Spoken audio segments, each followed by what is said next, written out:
started the guys on a project down below. They're gonna be prepping a bed and they're gonna need some kind of input. Yeah, we wanna give something to give more fertility to that soil. And so normally I would put in compost. This compost pile got a little wet. So I'm taking a little extra time to just pass it through this sifter, gets a nice texture, and I'm gonna bring that down to them. But you can check it out. I kind of mixed the driest stuff from this pile, and you can see this is the drier part. You can, some of it's really muddy still, but it's got a lot of hummus in it. Humus. I always say hummus, but it's not hummus. Hummus is chickpeas. Humus. Decomposted organic material. You can see it's like a lot of banana roots, banana stumps, banana leaves, dried banana leaves, grass, cane grass. Pretty high quality stuff. You can see below it makes really rich compost, which I'm going to use as a fertilizer in my new garden bed. Yeah, this is all we're putting in, all we're adding. So a little more. You can check it out. I'm digging it from the driest parts of the pile. So I like to make these slow burn piles in the shade, yeah? In the shade, you're burning off less ingredients, less nutrients. A hot pile can get up to like 170, 180 degrees, and then it's a little too hot. You're burning off more than you need to. I like to do the slow pile, lots of carbon. It's not getting real crazy, but over time, what's doing the work are these worms. Let me get you nice.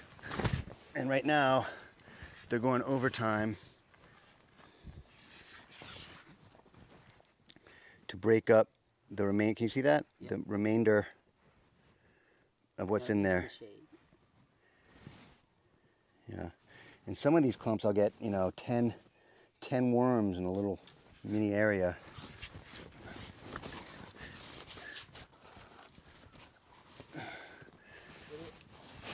Tell me about the worms. What are they doing to the soil? So the worms are really doing the last part of the decomposition. They're eating a lot of the bigger material, the raw plant material, and then it passes through their digestive system. It comes out as what they call worm castings, worm poop. But it's the best soil on the planet, worm castings. You can't get better than that. It's pure black, perfection. So if I leave this pile long enough, it'll be 90% worm castings, just because we have so many worms in the ground here. And they get into the pile, and I end up inoculating my beds with worms as well. But it's really the microorganisms, that are breaking it down, that last bit. So they're getting it down to the smallest part, but the microorganisms have done a lot of the work to break this down, make this chemical reaction happen. So let's just do a couple more scoops, and then we'll join the group.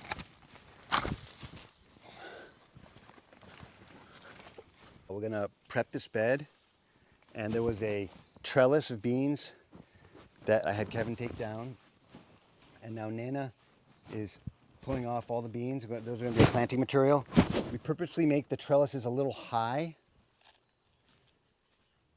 and that way you can't reach the top beans, and then you always have enough planting material. Otherwise, you always forget, you harvest all your beans, and you don't leave enough. So leave it a little bit higher than you can reach, and then the ones on top are planting material. It works really good. The trellis was in the front of the bed, which is not ideal. Even if we were going to set that trellis up again, I wanted to move it to the back, because this is the south over here, and it's going to cast shade on too much of the bed. So if it's at the end of the bed, it's casting shade into that lane over there. It's got banana stuff. It's not going to shade out the bananas, so we're fine with that. Basically, going to come in here and clear the area around the bed, pull out all the plants which are kind of done or not producing as well as we'd like, and then we're going to get some forks in there, lift the soil a little bit, add some air, add some nutrients, and cover it back up, ready to go again, and we'll plant back into it. We might finish by taking this trellis and setting it back up at the far end of the lane where it won't cast shade on anything. See how far we get, but that's... This is just a revitalization of this bed. Yes. Just looking at it, see it's very packed tight. There's not much air in here right now, and we haven't done it in a long time. We haven't turned the bed in a long time and gotten that air in there. We haven't changed out this mulch in a long time too. And the bed was just being underutilized essentially. So somebody who doesn't garden, Like, how do you know when you have to change soil? Like, what's going on there? That sounds like a question better for Zach, but I mean, I would say it's just a matter of, you know, as time goes by, the mulch is going to start to break down, and then all of a sudden, and then also with rainfall, the soil gets more compacted, and then the holes that are necessary for nutrients to flow and for the water to flow and for the plants to get the things that are necessary for growth, all of those holes where oxygen normally should be, end up getting compacted by the rain and everything, and then all of a sudden the plants can't grow and you start getting root rot, right, Zach? At that point? Yeah, so I think it's just like a good thing to do every once in a while if the bed is looking like the plants really are potentially getting root rot or not growing as well as they should. And then if you just haven't done it in a long time, it's probably just a good idea to do it. See this guy? This is beneficial bacteria, this white stuff. What do you call it? It's called hyphae, but it's a bacterial colony that's has a symbiotic relationship with the plants. This is the stuff that the Korean natural farmers inoculate in their gardens from their orchards. We get it naturally because of the wood chips. It's the same idea.